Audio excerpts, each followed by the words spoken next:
मुज़ाहिमत का दूसरा नाम हाफिज साहब है। मुज़ाहिमत का दूसरा नाम हाफिज साहब है। हाफिज नहीं हो रहमान को मुफ़ाहिमत नहीं आती।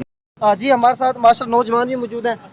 जी आप भी कुछ बताएं, आप क्या कहना चाहेंगे माशाल्लाह से? क्या बताऊँ, कुछ भी बताएं माशाल्लाह, आप यहाँ प्रोग्राम में आए, कैसा फील हो रहा है ये बता दें। अल्हम्दुलिल्लाह अच्छा फील हो रहा है। हम लोग कराची से हाफिज साहब के साथ हैं। अच्छा माशाल्लाह, किधर से आए हैं आप? मैं कराची से आया। माशाल्लाह इतनी दूर से आए हैं, जी। जबरदस्त। आपको अब तो अपना हाफिज साहब है फिर तो। जी, तो जी। कैसा मतलब उसमें क्या खूबियां हैं, मतलब कैसा लगता है आपको हाफिज साहब? मुज़ाहिमत का दूसरा नाम हाफिज साहब है। जी जी जबरदस्त। तो जी हाफिज इसमें तो नहीं कोई हो रहे, जी हाफिज नहीं हो रहमान को मुफ़ाहिमत नहीं आती, मुज़ाहिमत है। जहाँ भी आपको गलत होता दिखेगा उसके सामने जो एक तवाना आवाज़ है वो हाफिज नईम रहमान है। चाहे मतलब अगर कराची के पॉइंट ऑफ व्यू से बताऊँ कि इलेक्ट्रिक उठा लें, उसके सामने आपको हाफिज नईम रहमान मिल रहा था। वाटर एंड सेवरेज बोर्ड उठा लें, उसके सामने आपको हाफिज नईम रहमान मिल रहा था।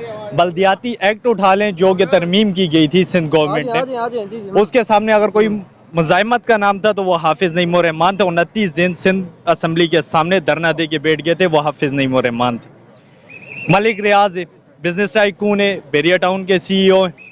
अगर उन्हें किसी ने अपने इदारे में बुलाया तो वो हाफिज नईम रहमान है। मलिक रियाज ने ऑफर्स की कि भाई मैं आपके लिए प्राइवेट जेट भेज रहा हूँ, आप इदारे नूर हक से लाहौर आ जाएं।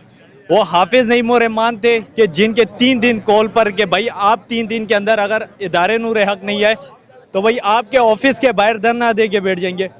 वो हाफिज नईम रहमान है कि जिसने मलिक रियाज को इदारे नूर हक लाकर लोगों के अरबों रुपए रिकवर करवा के दिए, तो हाफिज साहब वो हैं।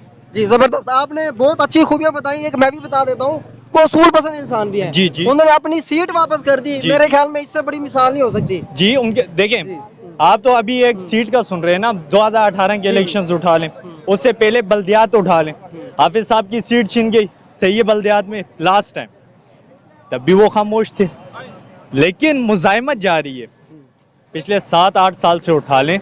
अगर कहीं भी किसी भी इशू पर कोई तवाना आवाज़ है तो वो हाफिज नईम रहमान है, उसके अलावा आपको पूरे पाकिस्तान में कोई नहीं मिलते।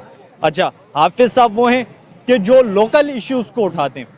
एक इलाकाई इश्यूज़ उठाए, हाफिज साहब ने जो कराची में एक टेम्पो बनाया जमात इस्लामी का, उन्होंने बेसिक जो इश्यूज़ थे, इलाकाई इश्यूज़ जिन्हें कहते हैं, मतलब सेवरेज का उठा ले, एक इलाके उसका सेवरेज का मसला है, एक इलाका है वहाँ पे KE का मसला है, हाफिज साहब ने वहाँ के KE के मसले को हाईलाइट किया। फिर एक इलाका है जहाँ पे जी सेवरेज जी का बिल्कुल, आप बिल्कुल सही कह रहे हैं। कराची भी पूरा एक मुल्क है, कोई जी, छोटा जी। शहर तो नहीं जी, है। जी। मतलब उन्होंने हर किस्म के मसाइल, चाहे वो शहरी लेवल पे थे, नेशनल लेवल पे थे, हर लिहाज से वो मतलब एक हाईलाइट मजबूत किया। आवाज है। हाँ, जी जी, जी बहुत बेशक। शुक्रिया, आप माशाल्लाह वाकई आपने हक अदा कर दिया है थैंक कराची यू। से आने का, और हाफिज थैंक यू। नईम का जो एक इलाका है आपने बाकी साबित कर दिया है। Thank thank you. यू, बहुत बहुत शुक्रिया।